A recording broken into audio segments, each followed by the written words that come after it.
السلام علیکم اللہ نبی بعد۔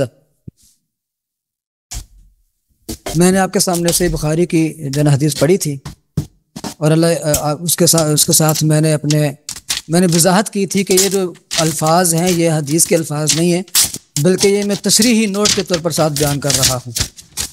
تو اللہ صاحب نے کہا کہ انہوں نے جناب یہ جھوٹ بولا، ساتھ اپنے الفاظ حدیث کے اندر شامل کیے ہیں۔ امید اللہ صاحب ان الفاظ کے اوپر غور کریں گے۔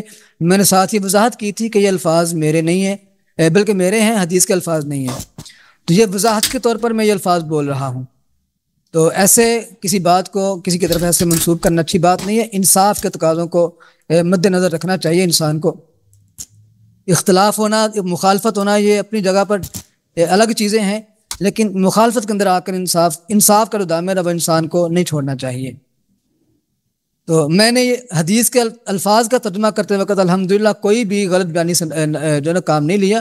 میں نے ایک لفظ کا ترجمہ کیا جہاں پہ دو ترجموں کا احتمال تھا، میں نے دونوں احتمال ذکر کیے کہ یہاں پر دو احتمال ہیں، یہاں پر دو ترجمے کیے جا سکتے ہیں، اور میں نے وہ کیے بھی۔ تو اسی طرح میں نے وضاحت کے طور پر ساتھ اگلی روایت کے چند الفاظ کو میں نے شامل کیا تھا، وہاں پہ میں نے وضاحت کی تھی کہ یہ الفاظ دوسری روایت کے اندر ہیں۔ تو میں نے الحمدللہ اس حدیث کے ایک لفظ کے اوپر میں نے جو نا وہ اس کا لفظی ترجمہ کیا تھا، جبکہ اللہ رسول فرما رہے تھے کہ انہوں نے جو نا حدیث کے الفاظ کے اندر جو غلط بیانی سے کام لیا ہے۔ ایسا میں نے بالکل نہیں کیا۔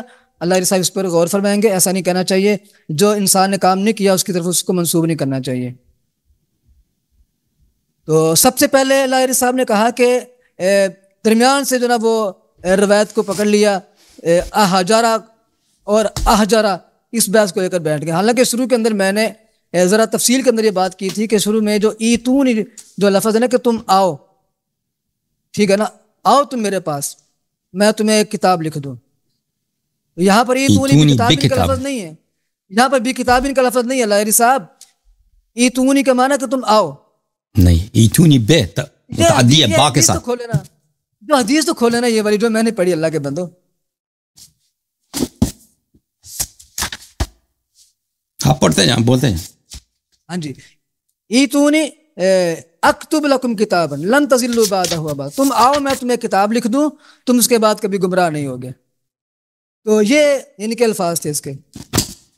تو نبی کریم صلی اللہ علیہ وسلم جو نا یہ تکلیف کے اندر مبتلا تھے۔ اچھا، اس کی ایک اور میں آپ کو وضاحت کروں کہ یہ میں نے کہا تھا کہ یہ امر جو نا یہاں پر وجوب کے لیے نہیں ہے، بلکہ مندوب کے لیے ہے۔ مصنف عبد الرزاق ایک حدیث کی کتاب ہے، میں کھولوں ذرا ایک ذرا۔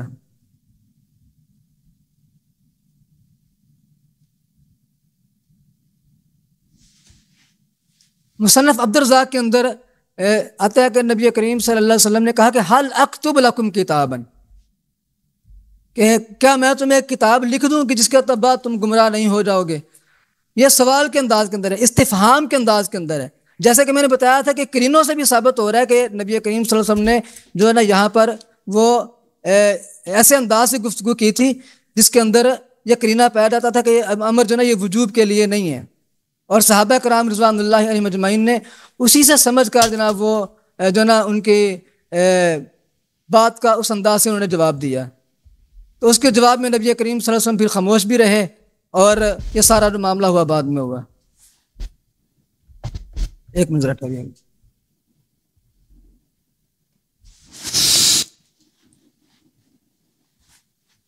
یہ مصنف عبد الرزاق ہے۔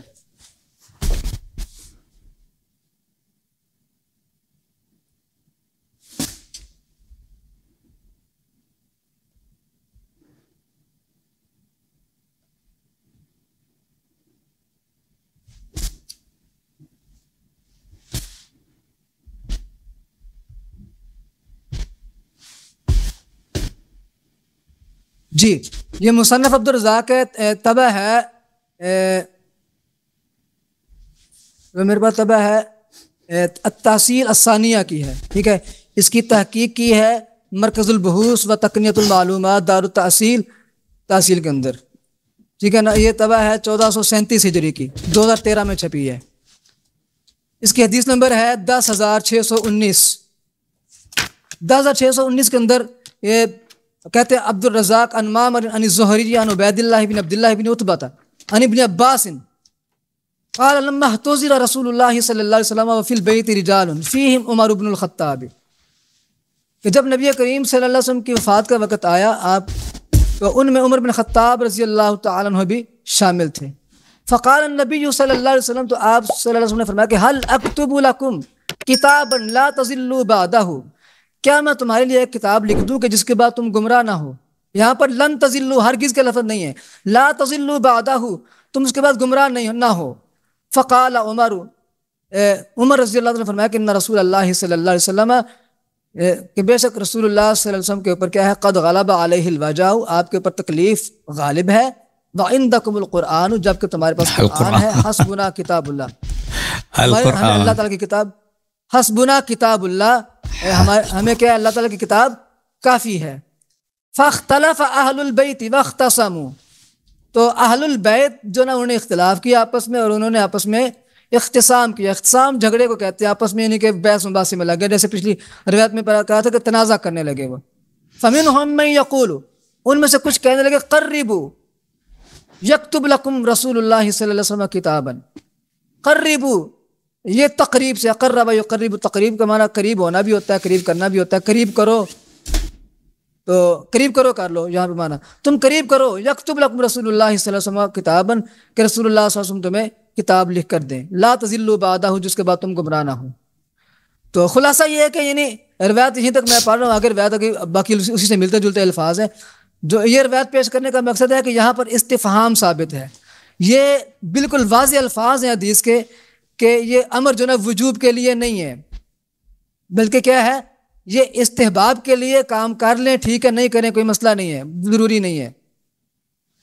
تو جہاں پر نبی کریم صلی اللہ علیہ وسلم نے ان سے پوچھا کہ بھی ہاں میں تمہیں کتاب لکھ دوں، صحابہ کرام نے کہا کہ آپس میں بات چیت کی کہ نبی کریم صلی اللہ علیہ وسلم تکلیف کے اندر ہیں، تو ہمیں اللہ تعالیٰ کی کتاب جو نا وہ کافی ہے. انہوں نے یہ سوال یہاں پہ اٹھایا تھا کہ یہ بات کہاں پہ لکھی ہوئی ہے، کہ عمر رضی اللہ تعالیٰ نے کہا کہ جو نا ان کے آرام کے لیے بات کی. دیکھو یہ بات بالکل واضح یہاں پر نظر آ رہی ہے. اللہ علیہ صاحب، ان رسول اللہ صلی اللہ علیہ وسلم قد غلب علیہ الوجع، یہ مصنف عبد الرزاق کے الفاظ دیکھیں، آپ غور کریں، آپ کے اوپر تکلیف غالب ہے.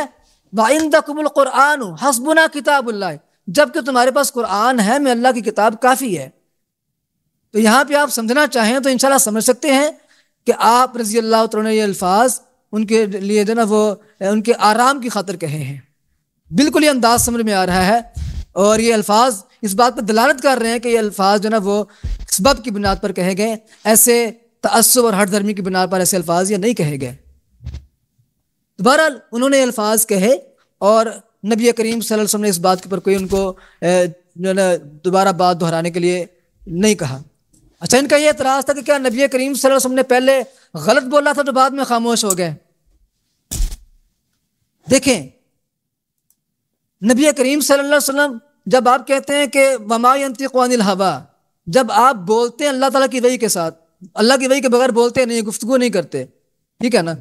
اور اسی طرح دوسرے مقام پر اللہ فرماتا ہے ان اتبع الا ما يوحى الی، کہ میں صرف اسی چیز کی اتباع کرتا ہوں جو میری طرف وحی کی جاتی ہے. یعنی آپ کا بولنا بھی اللہ تعالیٰ کی وحی ہے، اور آپ کی خاموشی بھی کیا ہے، اللہ تعالیٰ کی وحی ہے.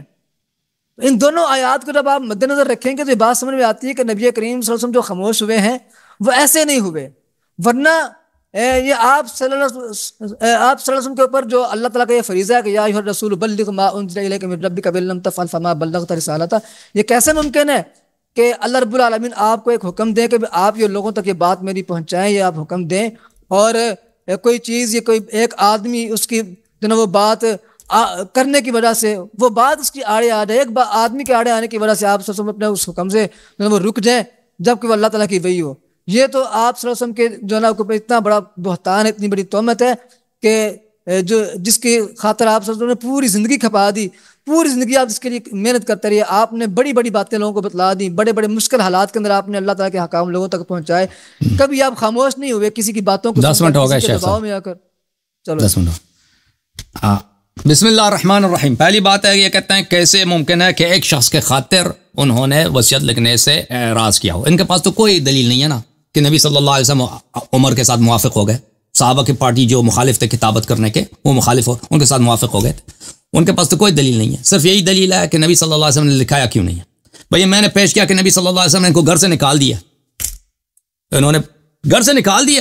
اس کے بعد عمر کی کبھی ملاقات ہوئی ہے؟ آخری جو ملاقات ہوئی ہے کہ رسول اللہ صلی اللہ علیہ وسلم بے عزت کر کے ان کو گھر سے نکال دیا، حالانکہ مہمان کافر بھی ہو. احادیث میں ہے کہ آتم تائی کے بیٹے وہ آئے تھے نبی حجر عدی ابن حاتم آئے تھے نبی صلی اللہ علیہ وسلم کے گھر میں، وہ کافر تھے، نبی صلی اللہ علیہ وسلم نے ان کی عزت کی ہے. کافر مہمان آتے تھے، رسول اللہ صلی اللہ علیہ وسلم عزت کرتے تھے. ان کو نبی صلی اللہ علیہ وسلم نے نکال دیا، عزت نہیں کیا، بلکہ گھر سے نکال دیا. اس کے بعد عمر کی کبھی ملاقات ہوئی ہے؟ ٹھیک ہے، میں نے پوچھا کہ بھائی نبی صلی اللہ علیہ وسلم موافق ہو گئے تھے تو ان کو نکالا کیوں ہے گھر سے؟ جواب نہیں دیا.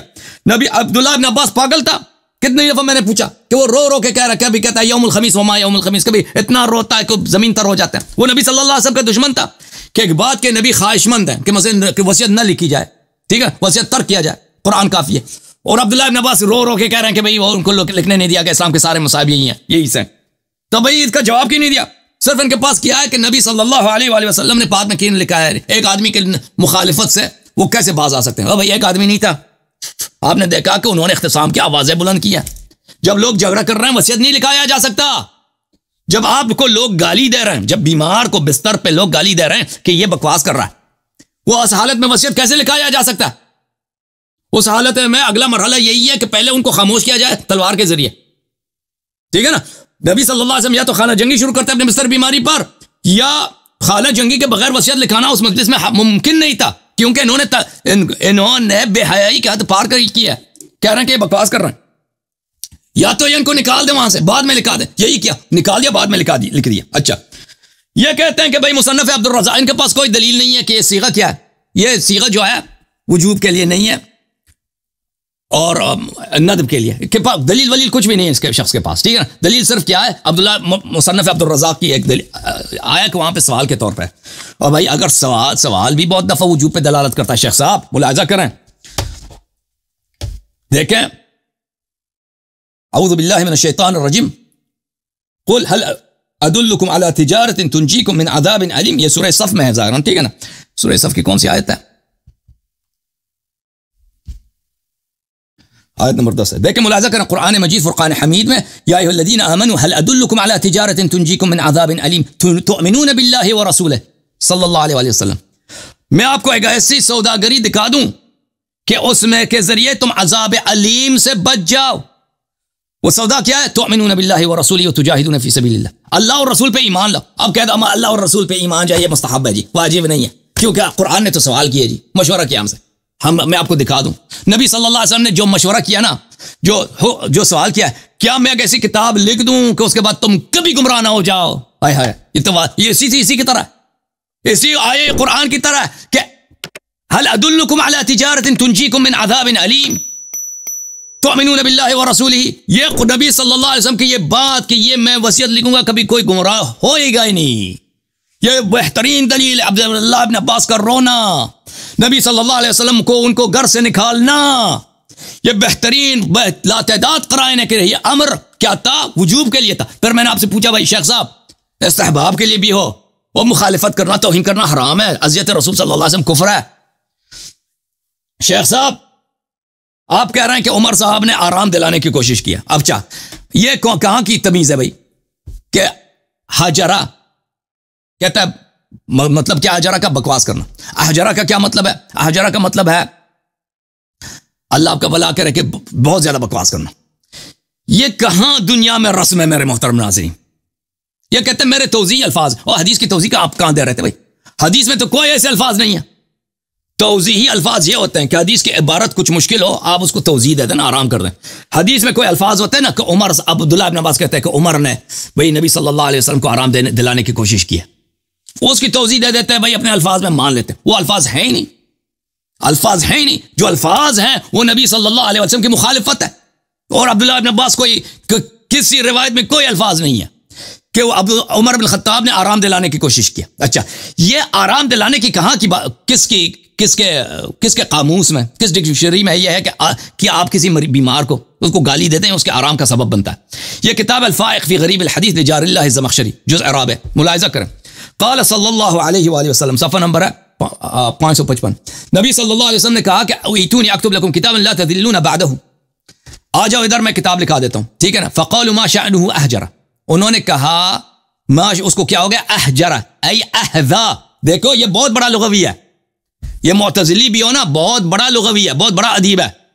اس نے احجرہ کو کیا کیا, حذا, احجرہ کو حذا کے معنی میں نہیں کیا, احذا. یقال احجر یحجر حجرا اذا حذا واحجر افحش. احجرہ جو ہے حجرہ سے زیادہ اس میں مبالغہ تاکید ہے کہ یعنی زیادہ بکواس کرنا. اچھا, تاج العروس من جواہر القاموس للزبیدی جلد نمبر 14. والحجر والفحش في المنطق, والحجر الفحش في المنطق. حجر جو ہے کلام میں بکواس کرنے کو کہتے ہیں. اور بھائی شیخ صاحب نے جواب ہی نہیں دیا بھائی. اور میں نے آپ سے کہا بھائی شیخ صاحب, صحابہ کی ایک بڑی تعداد عمر بن الخطاب کی قیادت میں رسول اللہ صلی اللہ علیہ وسلم کے وفات سے 4 دن پہلے نبی صلی اللہ علیہ وسلم کو گالی دیا. آپ استفہام کے معنوں میں بھی لے لینا, کہتے ہیں سوال کیا ہے بھائی. ان کو نہیں پتا تھا اتنا کہ نبی صلی اللہ علیہ وسلم کبھی بکواس نہیں کرتے. اور بھائی آپ استفہام لے لیں پھر بھی توہین ہے, اور توہین رسول صلی اللہ علیہ وسلم پہ پرچہ کرتا ہے, پرچہ کاٹ دو صحابہ پر. صحابہ کی ایک بڑی تعداد حیات رسول, ان کے وفات کے وقت ہی مرتد ہو گئے تھے. توہین رسالت میں آپ, اذیت رسول صلی اللہ علیہ وسلم, مخالفت رسول صلی اللہ علیہ وسلم پہ. احجر احجارا قال فيه قولا قبیحا. اچھا یہ تو بہت, یہ اس کے بہت جائیں گے, لغت کی کتابوں میں جائیں گے تو یہ بہت زیادہ, اس کے دلائل بہت زیادہ. اچھا یہ کہہ رہے ہیں کہ عمر بن الخطاب نے آرام دلانے کی کوشش کی ہے. شیخ صاحب میں آپ کو جواب دیتا ہوں کہ آرام اس طرح دیا جاتا ہے کہ نبی صلی اللہ علیہ وسلم کو گالی دیا جائے. پہلی بات ہے کہ وصیت لکھانے میں کوئی اتنی سخت اذیت نہیں ہے. وصیت لکھانے میں اگر نبی صلی اللہ علیہ وسلم لکھا رہے ہیں, کچھ لوگ لکھ رہے ہیں, اس سے زیادہ مخالفت تو یہ ہے. بالخصوص اگر یہ ہے کہ اس سے لا تذلون بعد, اس کے بعد کوئی گمراہ نہیں ہوگا, تو اتنی زیادہ تکلیف برداشت کرنا کوئی بڑی بات نہیں ہے. نبی صلی اللہ علیہ وسلم نے اسلام کے خاطر بہت بڑی تکلیفیں برداشت کی. اور بھائی صاحب میری طرف دیکھو شیخ صاحب, نبی صلی اللہ علیہ وسلم اسلام کی مصلحت کو بہتر جانتے ہیں. اگر وہ قبول کرتے ہیں کہ میں لوگوں کی ہدایت کے لیے تکلیف برداشت کر دیتا ہوں, یہ وصیت لکھا لیتا ہوں, اور فائدہ اس کا یہ ہوگا کہ کوئی گمراہ نہ ہوگا بھائی, کوئی کبھی گمراہ نہیں ہوگا, ٹھیک ہے. تو اس کا مطلب ہی یہی ہے کہ ایسے تھوڑی سی مشکل کو برداشت کرنی چاہیے. اب نبی صلی اللہ علیہ وسلم غزوہ احد کے لیے جا رہے ہیں, بھائی آپ نہ جائیں, آپ کو تکلیف ہوگی, جی تکلیف ہوگی. غزوہ احزاب کے کبھی ایسا ہوا ہے بھائی کہ انہوں نے تکلیف کے خاطر صحابہ نے ان کو ادھر آرام کے لیے بھائی نہ جانے دیتا؟ کبھی کیسا ہوا ہے؟ اس میں تو زیادہ تکلیف ہے. پیدل جاؤ یہاں تبوک تک پیدل چلے جاؤ, اس میں تو زیادہ تکلیف ہے بھائی. اور یہ بات بڑا اہم ہے کہ یہ جو کہتا ہے کہ نبی صلی اللہ علیہ وسلم کو آرام دلانے کے لیے عمر نے یہ جملے بولے ہیں, یہ ایک من گڑت کہانی, یہ کسی حدیث میں نہیں ہے, کسی روایت میں نہیں ہے. سب لوگوں نے جو روایت کی ہے, جابر نے روایت کی, کہا عمر نے مخالفت کی, ٹھیک ہے نا. عبداللہ ابن عباس نے اس واقعے کو ایک مصیبت کے طور پر کہ اسلام کے ام المصائب ہے, اسلام کے سارے مشکلات کا جڑ, اس حیثیت سے نقل کیا. یہ بڑا اہم ہے. دیکھیں اپنے سے دین بنانا, حدیث کو تحریف کر دینا, اس میں الفاظ ملا دینا, وہ تو آپ کوئی بھی کسی چیز کو حدیث سے ثابت کر سکتے ہیں. یہ کسی نے نقل نہیں کیا ہے کہ عمر نے آرام دلانے کے لیے کیا تھا. اور نبی صلی اللہ علیہ وسلم کوئی لمبی کتاب تھوڑی لکھانا چاہ رہے تھے جس میں زیادہ تکلیف ہو, کچھ جملے بولیں گے, اس کو لکھنا ضروری ہے, ٹھیک ہے نا. اچھا میں آپ کو عرض کرتا ہوں, اگر اتنا ہی عمر بن الخطاب کو درد ہے کہ بھائی نبی صلی اللہ علیہ وسلم کو آرام دیا جائے, تو حنین کے واقعے میں کیوں بھاگ گئے تھے بھائی نبی صلی اللہ علیہ وسلم کو چھوڑ کے؟ شیخ صاحب حنین میں حضرت سردار انبیاء, وہ تو بخاری میں موجود ہے ان کا فرار, اس میں تو زیادہ تکلیف ہے کہ چاروں طرف سے دشمن آ رہے ہیں, خون خور دشمن آ رہے ہیں, نبی صلی اللہ علیہ وسلم کو شہید کرنے کے لیے 4-5 آدمی بچ گئے, سب بھاگے, اس میں عمر بن الخطاب بھی تھے. آرام دلانے کی اگر کوشش تھی نا تو حنین میں نہ بھاگتے, خیبر میں نہ بھاگتے, احد میں نہ بھاگتے بھائی, اور وہاں پہ وہ دشمن کے سامنے چھوڑ کے جاتے. وہ رسول یدعوکم فی اخراکم, رسول صلی اللہ علیہ وسلم پیچھے سے پکار رہے ہیں کہ آپ بھاگے نا. جی سر بولیں.